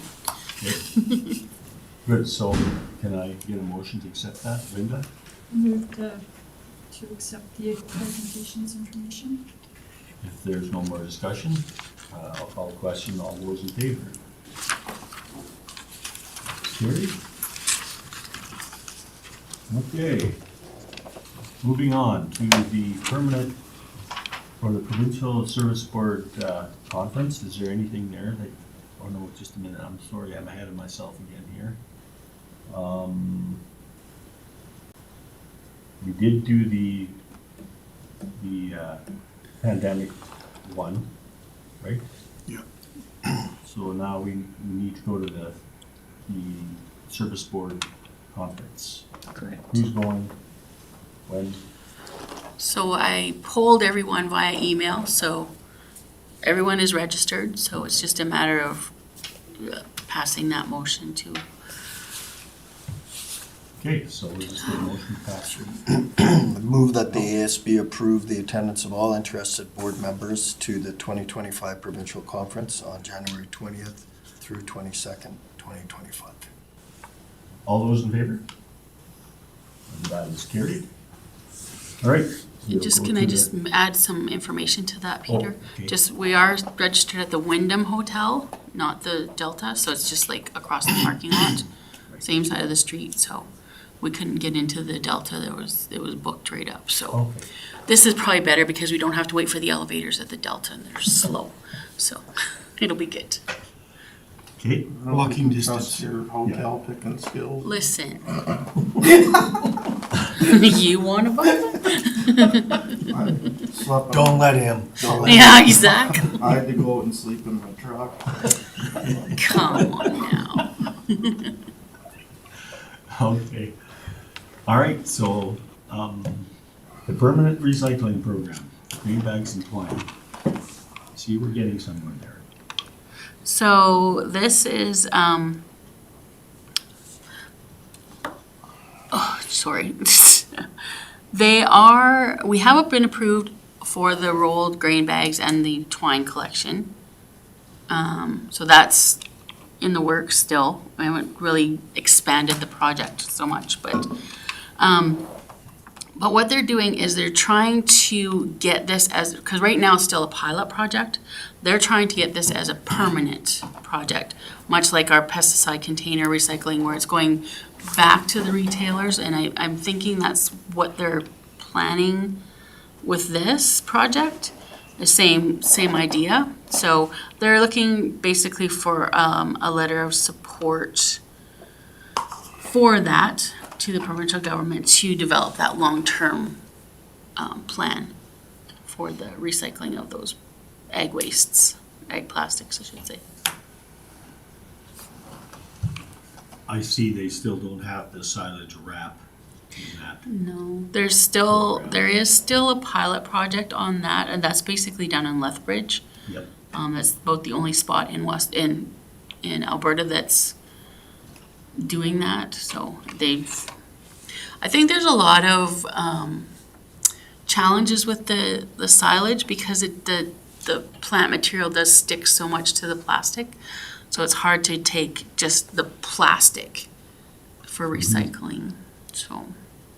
But I think they're still working on it, so hopefully they've been working on it for a while, Seems so, like a government project to me. Yep. yeah. But when I talked to the guy at the trade fair, he had like a big cans of all the stuff. And like when you put your hand in that silage wrap, they're just sticky, like in your hand, stay sticky for all day long. You can't even wash it off. Like that sticky glue that's on it. And he said that's like there's no industry that wants it right now. So like they gotta come up with a end use. Whereas everything else, like they can just remelt it down, like the twine and the grain bags, and then they can make windshield washer fluid jugs with it. Like it's very simple, and that has a lot of value once it's like pelletized. Whereas right now there's no end user for that. It's like the fly ash. Okay. So I think this came from the provincial committee, didn't it, Peter? Yeah. Yes, it did. Yeah, like the provincial ASB committee? Just another question. What's kind of your timeline, Dawn, on putting some bins in the county if we're approved? For twine. Where For twine. we can do it. It's not a matter of putting bins in. Well, It's just to like- collect the bags, basically. Yeah, when can we? But I haven't figured out how we can do it here in the White Court one yet. So I have to, Because Bruce was gonna work on that, right? With the dump, you're on that landfill. So. the landfill's not so much of a challenge because we take our pesticide containers from there all the time. So that's not as much of a challenge as the transfer station. And I'm not sure about the county transfer stations either. Like, you really have to be vigilant with this because there cannot be any net wrap. It has to be bale twine only. And it's gotta be the plastic bale twine, not the sisal. So we have to be very vigilant with that. Or else we're gonna have piles of net wrap and piles I of just don't stuff that think we that don't it's get as rid big of. of a deal as you think, because if it's no good, it's just gonna end up in the bin right next to it where it was already going. Like, it's kinda not. Yeah, but we're gonna have to have somebody to do it. Like, there's gonna have to be somebody to be You're saying don't bring separated. it mixed together. Yes. Well, I think maybe what we need to do is if that seems to be something that we should be responsible for, I think what we should do is we should first of all educate the person that's putting it in the Oh, bag, that absolutely. that's what it needs to be. And then the second thing is just make sure our transfer station people are aware that they have to make sure that that's scanned. Yeah. I think there's a stage level of responsibility. We gotta get over this just throwing our, we can't let the mice into it either, because then you've got organic product back in the line. But like the guy from Clean Farms, he said like they have all those beautiful pictures. Right. And he said they're actually willing to accept stuff that's 50% worse than that beautiful picture. They just have the nice picture because that's, he said if I put a picture of what it's gonna look like with the frozen Right. daub on it, then everybody's gonna bring it 50% worse than that. So like he was kinda telling me that it's not near as like, drastic as the picture. And then they also have all this material already made that they're supposed to be able to send us to hand out, like Oh, yeah, we can it's get all all that. available already to hand out to producers. The education part of it's Oh, okay, been done by Clean Farms, right? Like, okay. Yes, there's and that, just my yeah, time. and the Clean Farms guy is willing to come and hold a producer education thing as well. Was the other thing that he told us on 2 years ago now. Okay, so, I think we should put those things in motion. I think that makes perfect sense, because I don't think we're gonna get anywhere further with this silage, or this bale wrap stuff either, unless we have them, give us the goods on how we need to. Well, why deal would we with it. send a letter to support a permanent program when we don't even do the temporary program? Right. Right. So what are the thoughts of the board? Bruce? Okay, what I need from the board is exactly what is gonna come into the landfill. If it can't be recycled, does it go to the landfill? And what form does it come in? Cause like, if it comes in twine that's loose, they're not gonna wanna take it, cause it gets so bound up in compactors and everything. So Clean Farms will provide bags that we can distribute, like, we do have them for our pesticide containers right now, so people can come get bags if they want, or when they bring it in, it has to be bagged. They cannot just leave plain, like, jugs there. It does have to go into a bag, and Clean Farms would do the same for the twine Can, as can I well. get some information on this Yeah, so I can for sure. relay Yeah. that to For sure. the board? Al? So, as I understand it, the transportation, or pardon me, this transfer station, there's a possibility that that could be a depot as well? Honestly, I haven't had time to look into it, I'll be honest. So it's on my list, but it's down here. Right. Because there's a lot of other things I need to do to get other So, Ryan, times, do you but- have any information? I'm just on kind of the one that's pushing it to be set up here because I think that it won't be utilized properly if it isn't. Because people are already bringing their garbage to town when they go to get mail and have a cup of coffee, and they go there and it's free. They're not driving out there unless you're like a farmer in Lenira. Sure, then you'll probably go to the landfill first, but you might take your garbage to town and you get your mail anyways. And so I think if the recycling isn't done there, if it's not available there, the twine will just end up in the garbage anyways because it's going to be easier. So I think that it needs to be set up properly. And there's already all the recycling, like everything you could ever imagine at that thing, batteries, paint. And there's a lady always there watching and helping, and it's very nice. So Yeah. I just don't think it's that big of a deal to add one more bin where you throw the clear plastic bag of twine in. And I had Dawn look into it, and she said that it's not true, but that guy told us from Clean Farms at the convention last year that the truck who picks up batteries and paint picks up twine. But when Dawn called, that was not true. And I talked to Davin himself, Yeah, so I don't know, we're getting mixed messages. But that, yeah, and so I'm hoping they're gonna be at the convention again this year, so I He can is. ask that same question. But I think as well, I mean, up at the fort, it would be the same thing, is you'd have to put that in the transfer station, because nobody's gonna come down to the landfill site here. So we'd have to figure out how to train and implement and, you know, actually have the people that are bringing that stuff know that they have a responsibility as well. So, you know, I have, I think, a pretty good understanding of the fact that you have a long list of things to do. Well, I have You need- others. I'm not sitting in my office eating bonbons. Exactly. So So other you things have to to do. prioritize your time, but I'm wondering if this isn't a case where we could strike a subcommittee that could do the legwork to find out what's going on, because on the surface, it sounds, you know, really reasonable that exactly as Ryan is describing, there'd be something there. I know the transfer station for years didn't accept bottles Yeah. for donation to the community lunchbox program. And after numerous people said, how come, they put one in. And, you know, that's well utilized. So that, I know it's not exactly the same, but it's an example of the public was looking for it, and so they accommodated it. And I think in this day and age, we're not doing our job if we don't push this along. And so maybe we strike a subcommittee? What are the thoughts there?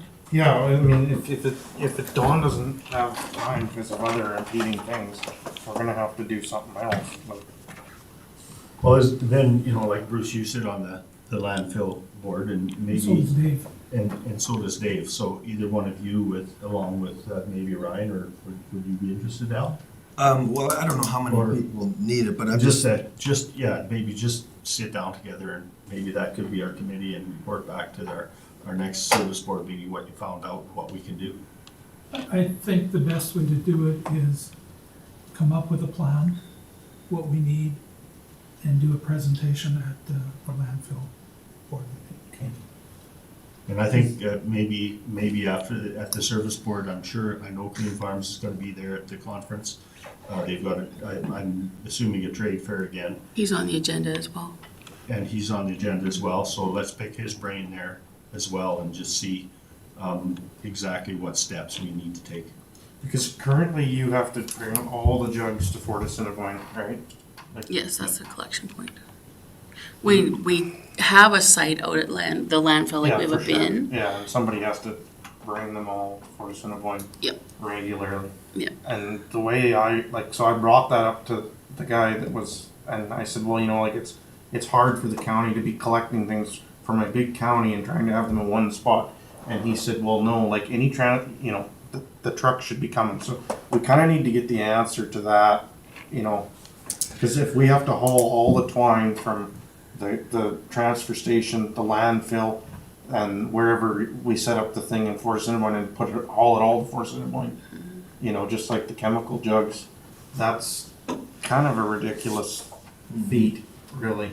And it's just gonna be easier for it to just end up in the landfill. Like, it's just not gonna be feasible.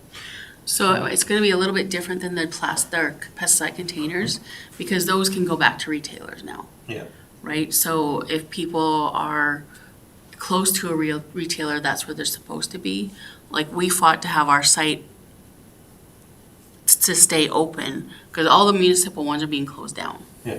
So we're one of the few that is gonna retain that collection site, and that's why we can't have them all over the place for the pesticide containers. Okay.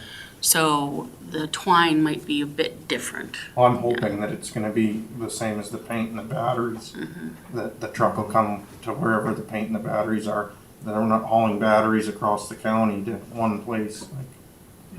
Like, I think we have to push with the landfill board is if we can keep the twine out of the landfill, yeah, that's less material that they have to deal with in the landfill. So if we can take that out and have it picked up, it'll be a benefit for the landfill. yeah. And believe me, you don't want to get that stuff caught up in the compactors. It's just a mess. yeah. Okay, can we leave that with you guys then? Sure. Is there anything else on that topic that, if not, we'll give a motion to, We'll wait till after I talk to him next week. and then- Well, we can both talk tonight. Yeah, are we still wanting to give a letter of support? Because I think we should push that down the road too. yeah, we should, but I just, sorry. So we just need a motion to that. I'll make a motion that we give a letter of support to make a permanent recycling program for grain bags and twine. Okay. There's no more discussion. I'll call the question. All those in favor? That's carried. Okay, now we get to the last item on the agenda is our vet building. Good morning, Mr. Chair. There's actually another item after it. Okay. But, good morning, Mr. Chair, members of the board. I'd like to speak to you regarding the future of the vet building in the fort. This building was built in 1980, and the last time it was used as a office was 3 years ago. And since then, or even more than 3 years ago. More than 3 years ago. Right now, it's being essentially used as a all-weather storage. We have completed a third-party assessment on the building condition in November. The report is attached to the RFD in November 2024. The report has identified around $120,000 of necessary repairs to make the building occupiable as an office building in the next 5 years, and there's quite a bit more cost in the longer term to keep the building occupiable. The replacement value, the current replacement value for the building is $450,000. Given the such of low usage as an office space, and it's essentially being used as a storage, administration felt that it's not a wise investment to keep the building renovated as an office space. We recommend just leave the building as a storage, and eventually, if the building is no longer functioning as a storage, consider the demolition of the building. That would reduce the county's liability at a minimal loss, because we have find other places for storing, and really it's not being used as an office space anyway. So that is the recommendation. Thank you. Any discussion on that? Ryan? Can you give me just a little bit of background on like what it was, like the county built it for a vet to come, No, the original. or they it was- just took it over because they weren't paying the? No, the original building was actually the sub-office building. It was the there. exterior. That was the original intent. That Oh, was, okay. that's what it was in the 80s. Prior to it being a county, that was still when we were in an improvement district, I believe. Right. And then what happened there was it was repurposed to a veterinary. We had a veterinary that worked out of there for a number of years. So they just rented the space? Yeah, it was basically it was an incentive to have a veterinary that they had a place to work. And then when she left, I think it was rented out several times to different office space, but it has no water or poor water. The sewer No system, water, no water, no water, no sewer. no sewer system. So I think, You did, didn't it one time? It has It water had, and but sewer, it's just now not hooked up. that's- No, not anymore. And like you were saying, Jeff, it's probably would have to be upgraded to the tune of $500,000, which for a building that isn't really used is not. So I think we just have to recognize it for what it is, and as a storage facility, it still serves a purpose, correct? Yes, it will still serve as until the roofs start to give. And Well, is the roof, is it got a metal roof on it? it has. Well, it should It'll last a few more years, or maybe a decade. Long time. Yeah. So my recommendation is just let it be a storage until such a time that we can no longer properly maintain the building and let it to be demolished. Perfect. I think that makes good sense to me. What do you guys think? Al? Yeah, I'd move that the Ag Services Board accept the vet building discussion as information. All those in favor? That is carried. And Mr. Chair, I'll make the necessary change to the capital plan because that was shown as on the capital plan, which I identified. I'll come Right. back to the board for discussion. Good. Thanks a lot, Jeff. Okay, we'll go to the correspondence and information items. There's a number of items on there. Have you guys gone through that? I read through most of it. I don't remember most of it, but. So, if there's anything that you guys want to discuss on that, speak up. Otherwise, forever hold your peace. If not, I'll just accept an item or a motion for that. Al? Sure, so I'd move that the ASB accept the correspondence and information items as circulated. Thank you. If there's no more discussion, all those in favor? That's carried. Now we come to our last motion. Bruce? All those in favor? That's carried.